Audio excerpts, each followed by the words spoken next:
에스겔서 26장 1절로 22절 말씀.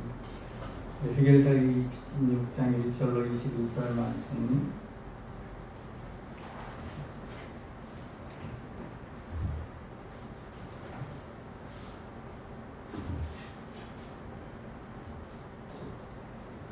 열한째 어느 달 초하루에 여호와의 말씀이 내게 임하여 이르시되 인자의 여호와 예루살렘에 관하여 이르기를 아하 하나님의 문이 열려서 내게로 돌아오리라. 그가 홍폐하였으니 내가 충만함을 얻으리라 하였도다. 그러므로 주 여호와께서 이같이 말씀하셨느니라.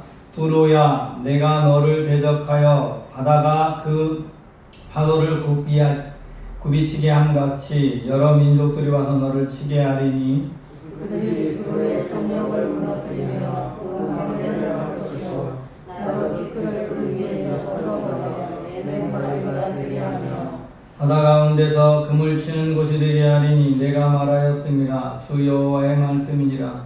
그가 이방의 노약거리가 될 것이요 들에 있는 그의 자들을 칼에 죽이니 그들이 나를 여호와인 줄 알리라. 주 여호와께서 이같이 말씀하셨느니라. 내가 왕들 중에 왕 곧 바벨론의 느부갓네살 왕으로 하여금 북쪽에서 말과 병거와 기병과 군대와 백성의 큰 무리를 거느리고 와서 두로를 치게 할 때에 그가 그에 있는 너희 딸들을 팔로 죽이고 너를 지쳐서 살을 줬으며 토성을 쌓으며 망대를 갖출 것이며 동성태를 가지고 내 성을 치며 도끼로 망대를 찢을 것이며 말이 많음으로 그 띠끌이 너를 가릴 것이며 사람이 무너진 성 구멍으로 들어가는 것 같이 그가 내 성문으로 들어갈 때에 그 기명과 소리와 여호와의 소리로 말미암아 내 생각이 진정할 것이며 그가 그 말굽으로 내 모든 거리를 밟을 것이며 칼로 내 백성을 죽일 것이며 내 견고한 석상을 땅에 엎드릴 것이며 내 재물을 빼앗을 것이며 내가 무력한 것을 노력할 것이며 내 성을 할 것이며 내가 기뻐하는 집을 무너뜨릴 것이며 또 내 돌들과 내 제목과 내 흙을 다 가운데에 묻을 것이다.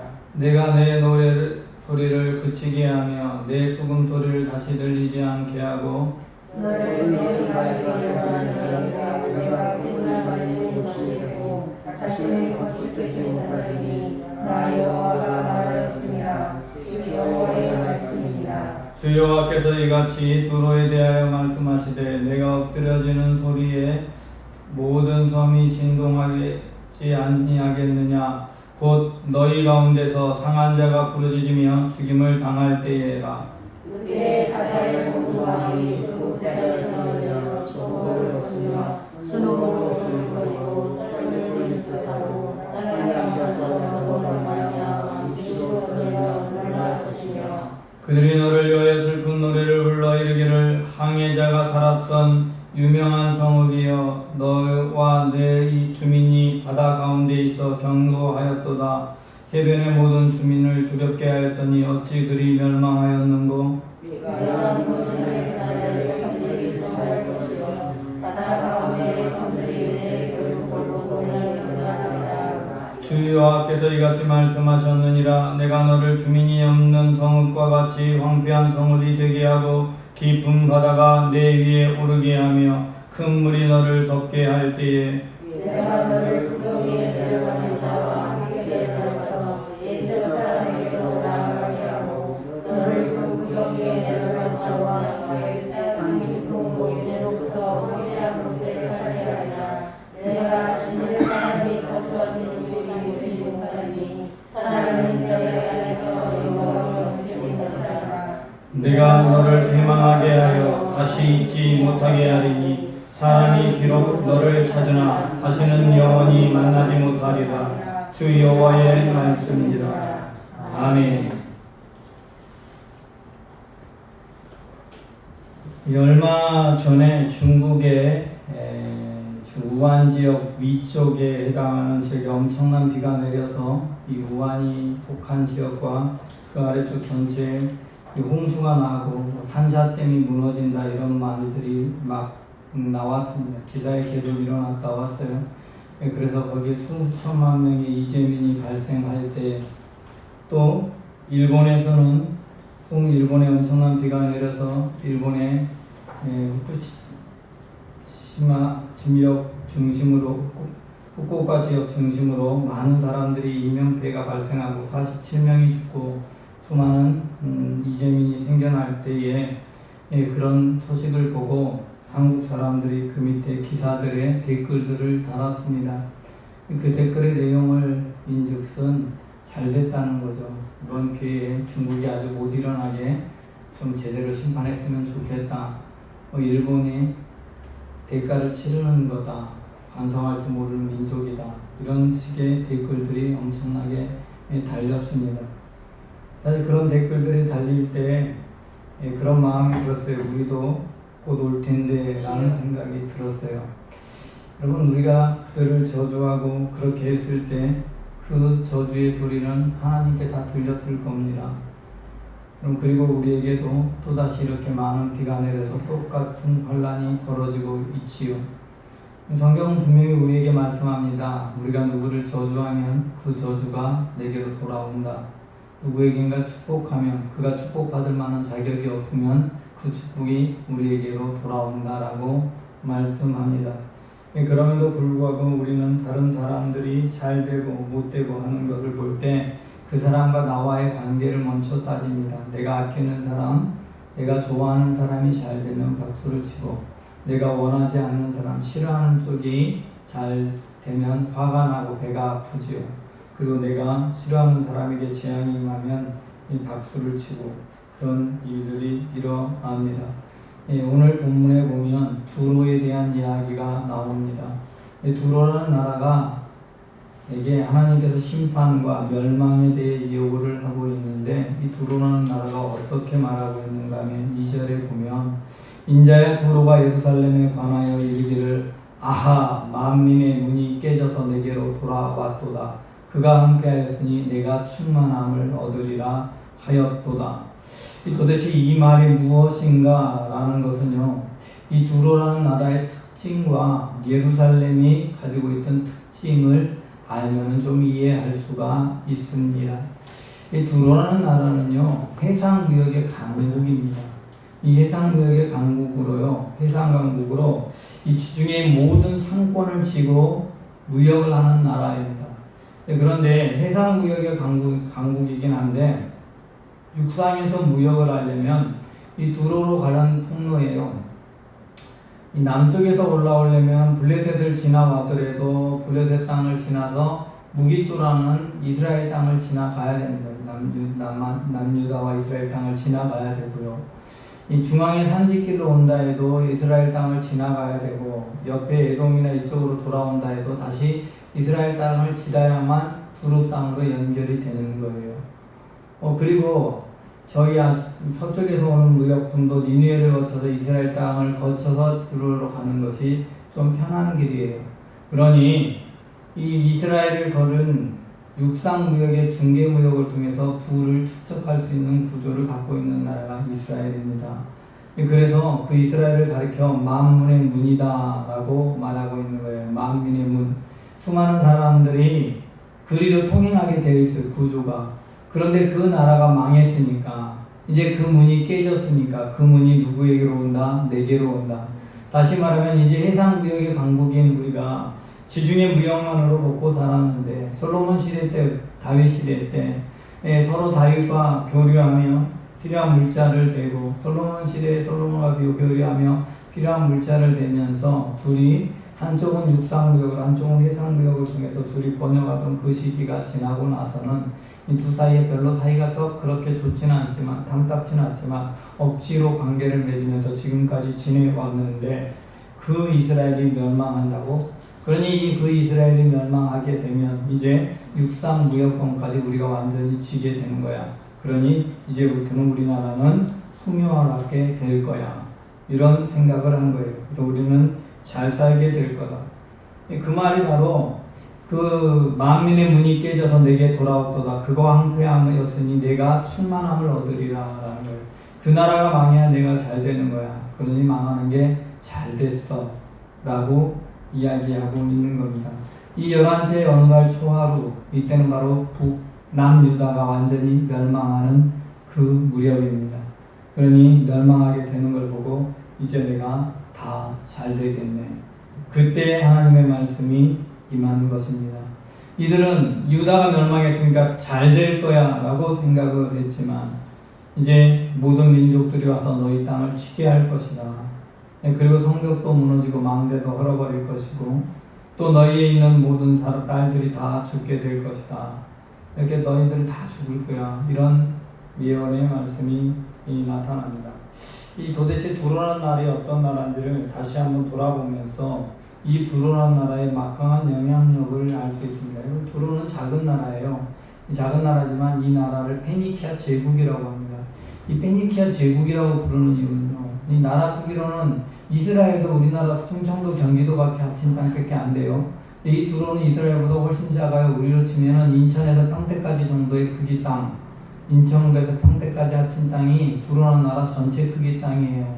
그런데 이 나라를 가리켜 페니키아 제국이다 라고 말합니다. 여러분 마지막 멸망될 때까지 이 나라는 다른 나라에 한 번도 멸망되지 않은 나라예요. 굉장히 긴 역사를 가지고 있는 나라고요. 이 나라에서 우리가 알고 있는 알파벳이라는 모든 문자가 만들어집니다. 이 페니키아 제국의 알파벳 22자 알파벳이 우리나라 그 서동양권 아랍 문자와 그리고 중국어 그리고 한국어 가지고 있는 그 문자 외에 최초의 문자라고 사실 볼 수 있습니다. 상형 문자가 아닌 소리로 난 문자는 그 지역에 있는 페니키아 제국의 언어가 최초의 문자라고 할 수 있습니다. 그렇게 최초의 문자를 만들어낸 제국이 바로 두로예요. 이 페니키아 제국이에요.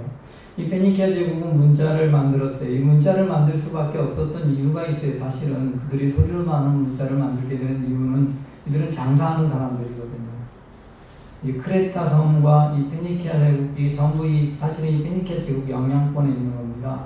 지금으로 치면 이들은요 리비아 그 다음에 스페인까지 왕래를 하면서 나라는 조그만데 전체 해상권을 쥐고 있어요. 그러니 얼마나 큰 영향력을 가진 나라입니까? 조그만 나라가 그 조그만 섬나라가 유럽 전체 지중해에 끼고 있는 북아프리카와 유럽 전체 무역권을 다 좌지우지하는 나라. 이 나라가 바로 이 두로예요. 그러니 이렇게 막강한 이 두로, 특별히 배를 건조하는 기술이 아주 뛰어나서 다른 나라 어떤 배보다 단단하고 지중해에는 돌풍이 자주 일어납니다. 갑자기 돌풍이 일어나면 웬만한 배는 다 부서져 버리기 때문에 바다를 함부로 걸어지도 가지 못하고 전부 해안가를 따라서만 배를 운행하는 게 지중해 모습인데 당시의 모습이었어요. 물론 이 두로 사람들도 해안가에 가면 좀 더 깊은 데로 멀리 갈 수 있는 배를 만드는 사람들, 더 빠르게 갈 수 있는 배를 만드는 사람들이 이 두로 사람들이었어요.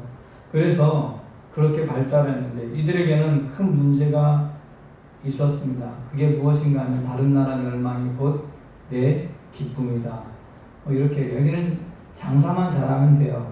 이 여러 나라가 있어 왕국이 있으면 복잡해. 한 나라가 통일해가지고 딱 있으면 장사하는데 자기만 안 멸망하면 장사하는 데는 더 좋아. 그게 장사하는 나라의 입장이래요. 그럼 우리나라도요, 동남아 여러 나라 상대하는 것보다 미국 하나 상대하는 게 훨씬 좋고 중국 하나 상대하는 게 좋아요. 중국하고 미국이 다 둘이 서로 다 싸우고 있으니까 우리 참 곤란해요.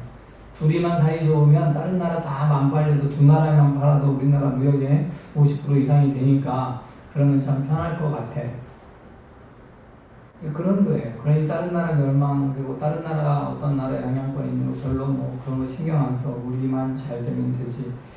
그런 생각을 갖고 있었던 거예요. 그래서 예루살렘 멸망으로 이렇게 기뻐했어요. 예루살렘 멸망되면 모든 부를 자기가 얻을 수 있으니까. 다른 나라의 멸망을 기뻐하는 것, 그것에 대해서 하나님은 죄라고 말합니다. 이게 멸망당하는 원인이에요. 아무리 부유하고 잘 나가고 있어도, 그래서 이제 잘 살고 있어도 걱정이 없다고 생각해도, 그래도 우리는 그렇게 잘 될 거야 라고 생각해도 하나님은 아니다라고 선언하시면 끝인 거예요. 그리고 또 하나, 이들이 가지고 있는 하나의 착각이 있어요. 그 나라가 멸망되면 자기가 부를 다 얻을 것이다. 내가 충만함을 얻으리라 라고 말해요. 내가 충만함을 얻겠다라는 교만함. 여러분, 하나님이 부를 주셔야 부를 얻는 것이지 이 자기 능력으로 부자 될 수 있다는 것 자체가 착각이에요. 교만. 이게 두 번째 두로의 죄가 바로 교만입니다. 이들은 교만하기 때문에 결국 멸망당할 수밖에 없어요. 그 28장에 보면요, 에스겔서 28장 2절로 5절 말씀, 실제로 두로의 멸망에 대해서 다루고 있는 부분이니까 잠깐 넘어가서 28장. 특별히 두로에 대해서는 성경에서 굉장히 길게 다뤄요.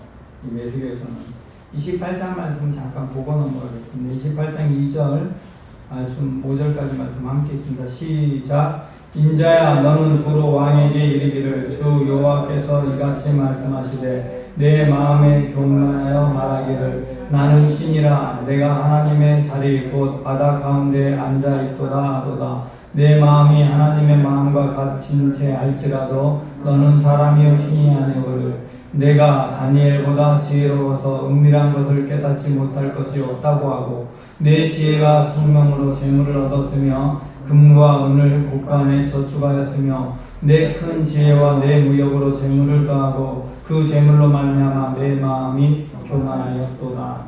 아멘. 그들의 마음이 교만해졌어요. 이 무역을 하면서 부를 얻게 되고 더 큰 부를 얻을 것이라고 착각하면서 교만해서 그 교만의 결과로 하나님이 멸망시키겠다라고 말씀합니다.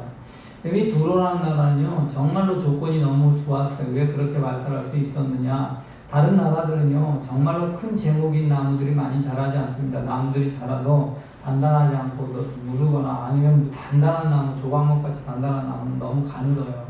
두께가 좀 두꺼워야 목재로 쓰는데 여기는 백향목이라는 나무가 자라고요. 잣나무가 자랍니다. 이 잣나무와 백향목, 백향목은 고급 목재이고 잣나무는 단단하고 큰 목재인 거예요. 굵기가 큰 목재, 배 만들기도 좋은, 너무 좋은 나무가 있는데 이게 해안가에 있어요. 해안가를 주변으로 그 나라를 들어오려면 그 울창한 산림을 통과해야만 들어와요.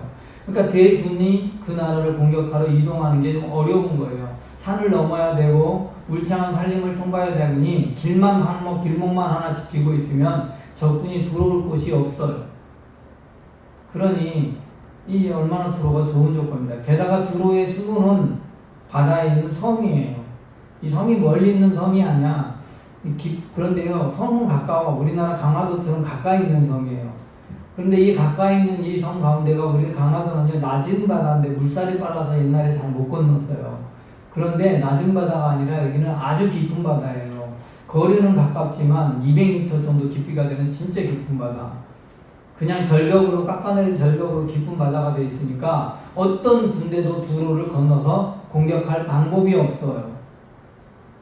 그러니까 안심하고 지내는 거예요. 마음이 교만해. 그래서 우리는 걱정 없어. 그렇게 생각하고 우리에겐 딱 한 가지 문제가 있다면 육상무역권을 따면 돈을 더 벌 수 있을 텐데 하필이면 그걸 가로막는 나라가 옆에 있네. 그런 거예요. 그러니까 그 나라만 없다면 육지를 건너가서 인도양으로 건너가서 인도 쪽으로도 백기를 될 텐데 예시온게벨이라는 곳에 항구가 있어요. 이게 인도로 가는 길이에요. 그런데 이 예시온게벨을 가려면 유다 땅을 통과해야만 돼. 유다만 없으면 자기네 막 그 좋은 기술을 가지고 거기에도 백기를 댈 텐데 뭐 그런 생각하는 거예요. 실제로 그래서요, 솔로몬 왕 때는요, 여호사밧 때는요, 두로하고 둘이 친교를 맺고 배를 만들어가지고 실제로 이렇게 하려고 그래요. 솔로몬 왕 때 배 만들어서 막대한 금을 싣고 온 적이 있고요, 실제로. 함께. 또 여호사밧 때는 그렇게 했다가 배가 풍랑을 만나서 부셔져서 결국 실패하는데 어쨌든 그래요. 그러니까 그 땅만 없으면 자기네가 모든 무역권을 쥐고 엄청난 부를 얻을 수 있다는 걸 너무 잘 알아. 그래서 그렇게 될 텐데 라고 얘기했더니 그렇게 부유하게 될 거라고 하니까 하나님은 거꾸로 그들에게 너희 모든 걸 다 빼앗기게 될 거야. 멸망당하고 딸들도 다 끌려가고 그래요. 그리고 이 두로라는 것 또 하나의 특징이 있어요. 그리고 원어만 문자만 만들어낸 나라가 아니라 여기에요, 굉장한 문명이 발달을 했습니다. 돌을 깎는 기술이 엄청나게 발달한 나라가 두로예요. 이 두로가요, 돌을 깎는 기술이 발달해서 여신 같은 걸 기가 막히게 예쁘게 싹 깎아서 만들어 놓은 거예요. 그러니까 그 아세라 여신이나 이런 신들을 만들어 놓고 있는 거예요. 근데 이 기술 때문에 나중에요. 이 두로에가 그 솔로몬 성전 질 때 두로에서 사람을 보내가지고 석공 돌 다듬는 사람이랑 기술자들을 두로에서 보내요. 이런 만큼 굉장히 돌 다루는 기술이 발달한 나라. 장사하면서 돌도 착 깎아요. 이 기술이 헬라로 더 넘어가요. 크레타 성으로 넘어가고 헬라 지역으로 넘어가면서 여러분이 그 유럽에 가면은 멋진 그 조각상들 있잖아요.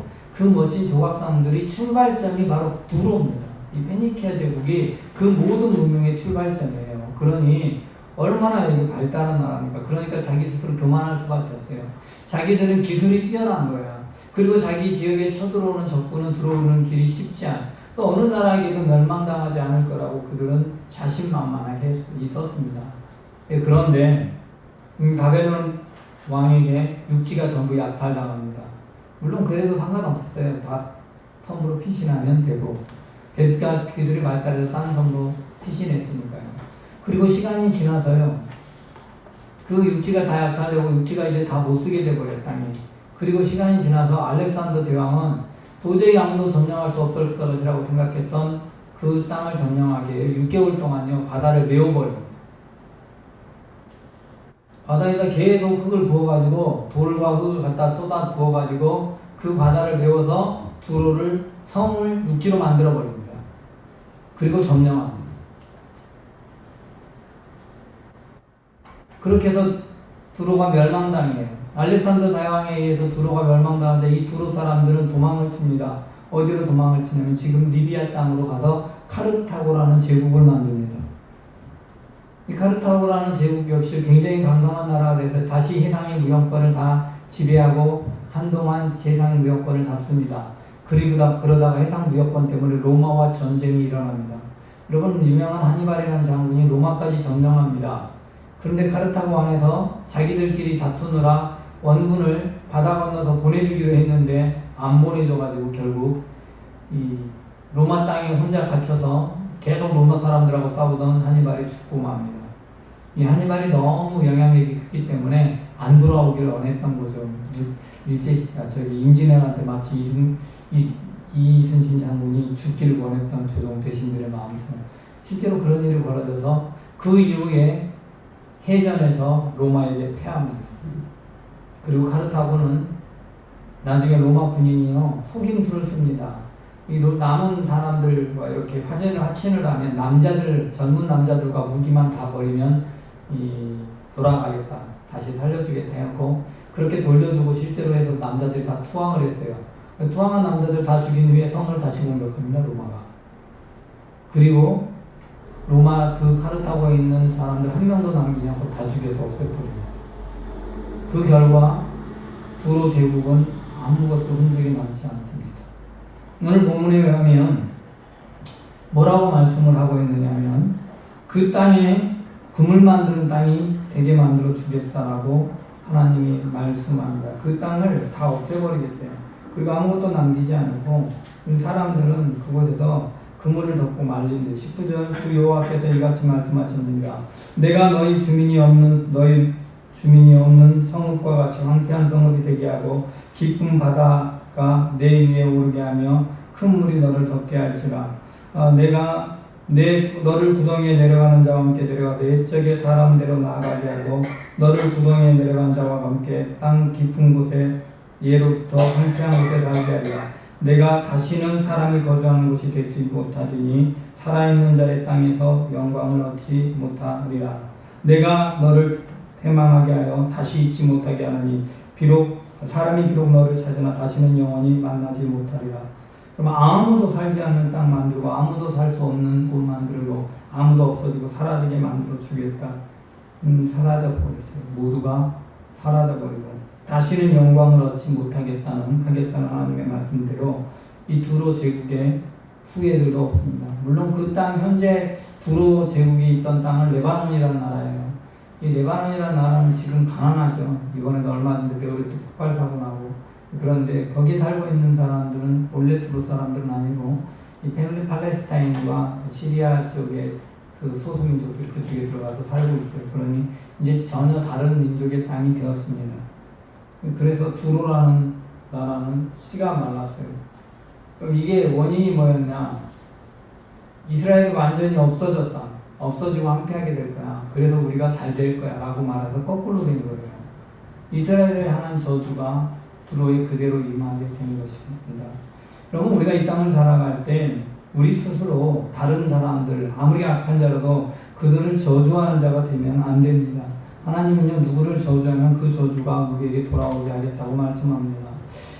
그러면 시편 109편 17절은 이렇게 말씀합니다. 그가 저주하기를 좋아하더니 그것이 자기에게 임하고 축복하기를 기뻐하지 아니하더니 복이 그를 멀리 떠났으며, 저주했더니 저주가 자기에게 임한데 축복을 기뻐하지 않았더니 자기에게 복이 떠난대. 여러분, 복을 축복해야 내가 복을 얻는 거예요. 마태복음 5장 43절로 44절 말씀은 또 내 이웃을 사랑하고 내 원수를 미워하여 하였다는 것을 너희가 들었으나 나는 너희에게 이르노니 너희 원수를 사랑하며 너희를 박해하는 자들을 위하여 기도하라. 주님께서 우리에게 하신 말씀이십니다. 로마서 12장 19절로 20절 내 사랑하는 자들아 너희가 친히 원수를 갚지 말고 하나님의 진노하심에 맡기라. 기록되었으되 원수가 없는 것이 내게 있으니 내가 갚으리라 하고 주께서 말씀하시나 내 원수가 줄이거든 먹이고 목마르거든 마시게 하라. 그리함으로 네가 숯불을 그 머리에 쌓아 놓으리라. 여러분, 심판은 하나님이 하는 겁니다. 우리는 오히려 그들을 위해 축복하잖아요. 여러분이 누군가 밉다면 미워하지 마시고 축복하십시오. 그러면 그가 축복받을 만한 사람이 되지 못하면 축복은 나에게로 돌아오는 법입니다. 그러나 내가 누구에게든 저주하면 그가 저주받을 자나 저주받지 않을 자나 상관없이 그 저주는 우리에게 돌아오는 것입니다. 여러분, 일본이나 중국이 한 일이 참 이쁘거나 잘하는 거 아니죠. 여러분, 다른 나라가 잘하는 거 아니에요. 미국이 잘하는 것도 아니에요. 근데 그 나라들이 잘못될 때 그 생통이다 좋아하고 그리고 그러면서 이 저주를 퍼붓면요, 그게 우리에게도 똑같이 당하는 거예요.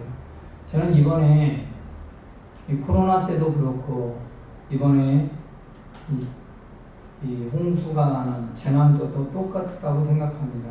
우한 지역에 코로나가 발생했을 때 그랬고요.